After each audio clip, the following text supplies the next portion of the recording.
Saya akan langsung ke Prof. Burhan. Prof. Burhan, tadi kita bahas ada faktor modal sosial yang bisa berpengaruh mengurangi elektabilitas dari Prabowo Gibran, ada juga faktor turning out tadi. Tapi kemudian di balik itu juga ada faktor Pak Joko Widodo yang sekarang sedang rame belusukan ke berbagai daerah membagikan bansos. Nah, ini juga akan tetap mempengaruhi, mempertahankan elektabilitas. Bagaimana bacaannya dari Prof. Burhan? Silakan.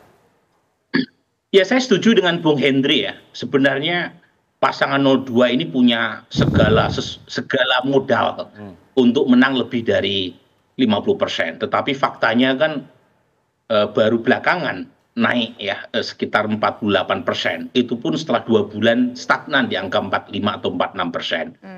Bayangkan dari sisi partai kan, partai pendukungnya total kekuatannya 44% tuh. Belum lagi dukungan total dari Presiden Jokowi yang approval ratingnya menurut lembaga survei Indonesia mencapai 83%. Data saya sih 79%. 79 ya. Jadi sebenarnya untuk dapat 48,5% itu tidak mengagetkan menurut saya ya. Bahkan dengan segala kekuatan kok tidak mencapai 50%, minimal secara absolut kan begitu. Nah, pertanyaannya mengapa kan begitu. Nah, tentu ada banyak faktor. Salah satunya lawannya kan tidak mudah kan. Mas Anies dan Mas Ganjar figur yang kuat. Jadi sebenarnya perbandingan dengan dua pilpres sebelumnya kurang apple to apple karena saat itu cuma ada 2 paslon. Sekarang 3 paslon dan kita tahu ya paslon lawan dari 02 ini bukan figur yang mudah. Dan itu yang pertama. Yang kedua, ada faktor yang tadi disebut bansos ya.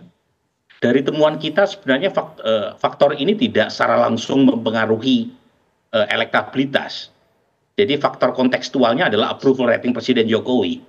Kalau approval rating naik, biasanya punya efek sekarang didominasi oleh paslon 02. Sebelumnya dibagi 02 dan 03. Sekarang sudah dimonopoli itu. Siapa yang puas, data kami kristal clear itu menunjukkan lari ke Pak Prabowo dan Gibran.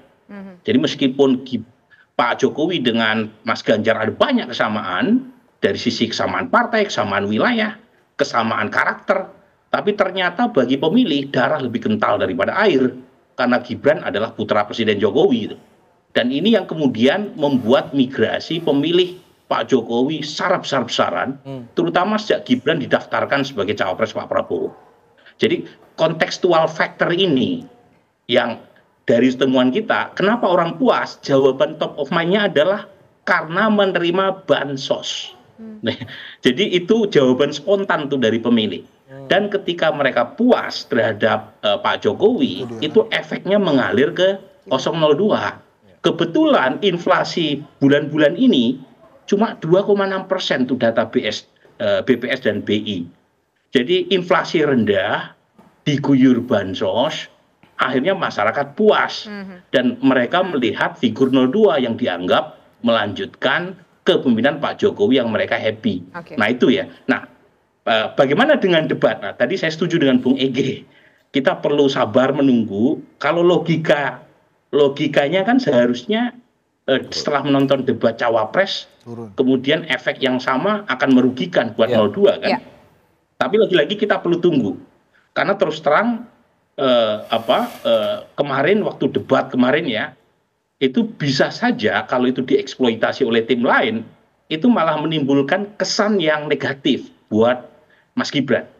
Jadi data kita waktu setelah debat capres itu tingkat kedisukaan terhadap Mas Anies itu turun jauh banget dari 63% ke 54% di survei tatap muka. Nah, kenapa mereka menjadi kurang suka? Dugaan saya mungkin karena Mas Anies dianggap terlalu ofensif. Nah, pertanyaannya nih, kemarin Mas Gibran dianggap ofensif atau tidak? Apalagi dengan geser dan gimmick yang oleh sebagian orang dianggap merendahkan.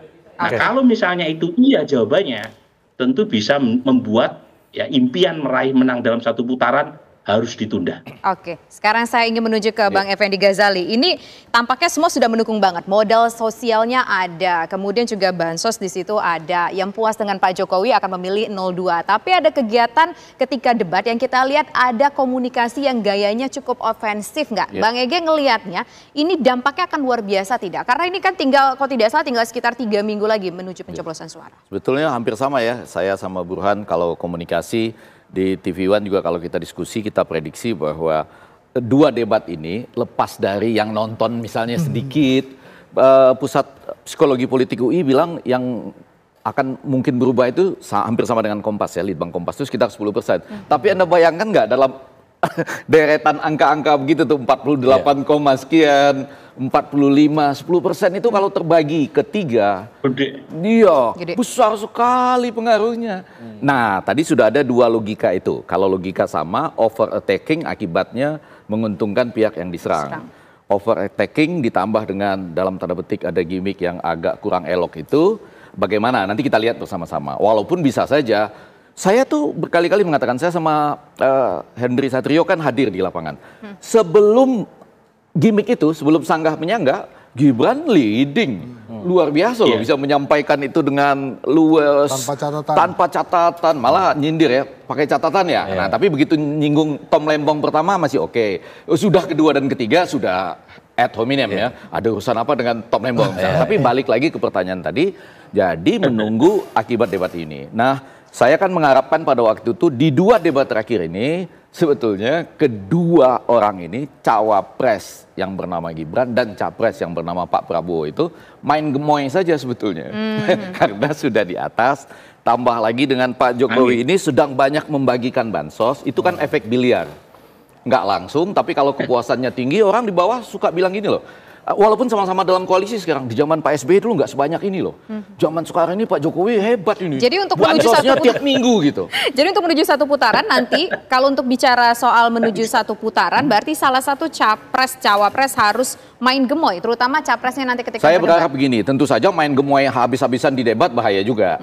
Tetap saja ada poin-poin yang dipertahankan. Ya makan siang sama minum susu itu kan sudah. Terus apalagi sesuai dengan topik besok itu ada kesehatan dan lain-lain ya. Nah itu dipertahankan, mudah-mudahan tidak ada lagi bisa terpancing. Terutama kan kalau Anies dan Caimin sudah menjanjikan etika itu akan terus dipersoalkan gitu. Nah jadi walaupun itu pengaruhnya cuma katakanlah 10% dibagi 3, tapi ke 48,8 kalau Anda yakin satu putaran itu menentukan. Nah lebih daripada itu turning out. Percayalah ada masalah dengan generasi yang muda dan baru ini di hampir seluruh dunia loh. Jadi mereka ikut gemar berpolitik dengan fashion yang tertentu, tapi apakah datang itu canvassingnya menentukan sekali. Begitu Prof. Burhan ya.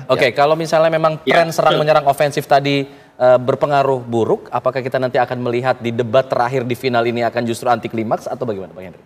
Gini, sebetulnya saya mau ajak tidak di debatnya, tapi after debatnya. Karena kalau kita lihat viralnya di media sosial misalnya dan pemberitaan media massa, banyak juga yang memberitakan tentang after debat. Jadi artinya pada saat press conference misalnya ya, viral tentang Pak Prabowo mengatakan Mas Gibran memahami ekonomi misalnya.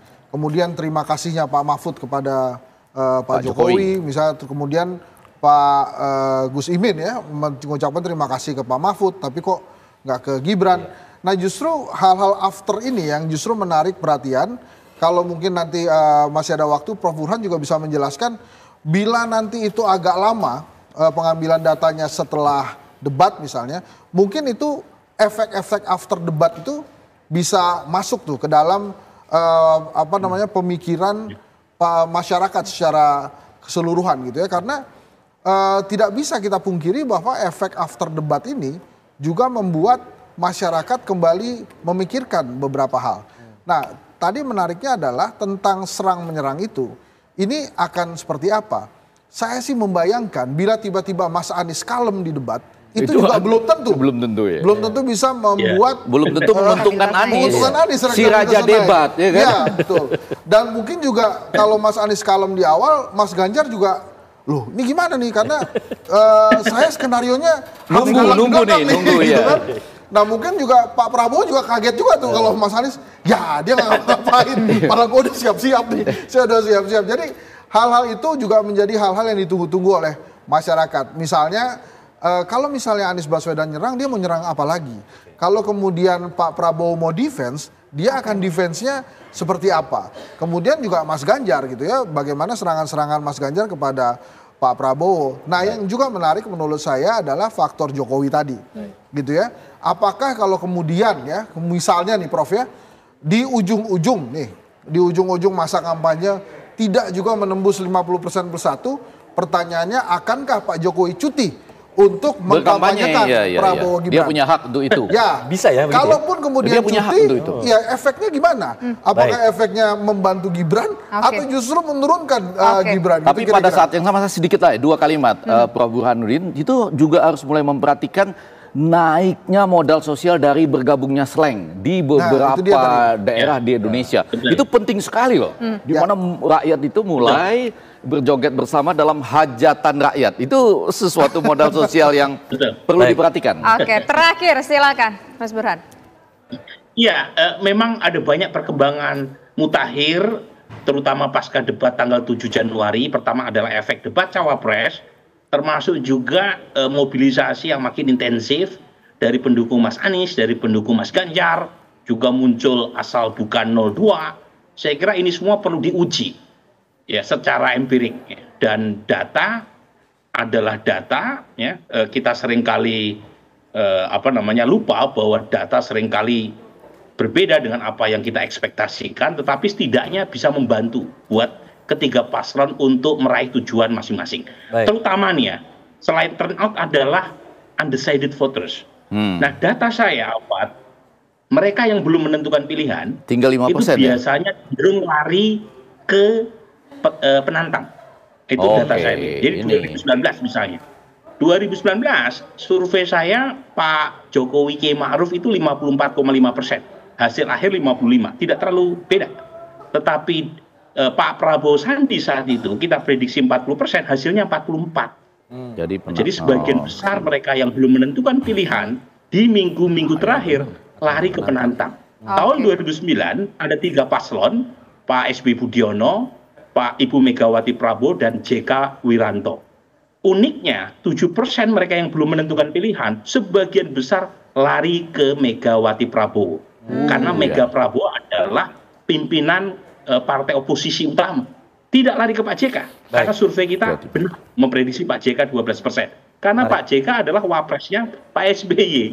Jadi kalau misalnya pola ini berulang, ini kemungkinan 5,9% cenderung lari ke Mas Anies ketimbang ke 02 atau 03. Karena 02 dan 03 itu di mata publik adalah petahana kurang juga. Lebih sama, kurang lebih jadi sama. lagi-lagi ini perlu kita cek ya ke depan. Jadi paling aman kita menjawab 1 atau 2 putaran itu di sekitar 7 Februari. Oke, baik, kita tunggu saja nih. Mudah-mudahan nanti kelihatan di 7 Februari 1 putaran atau 2 putaran.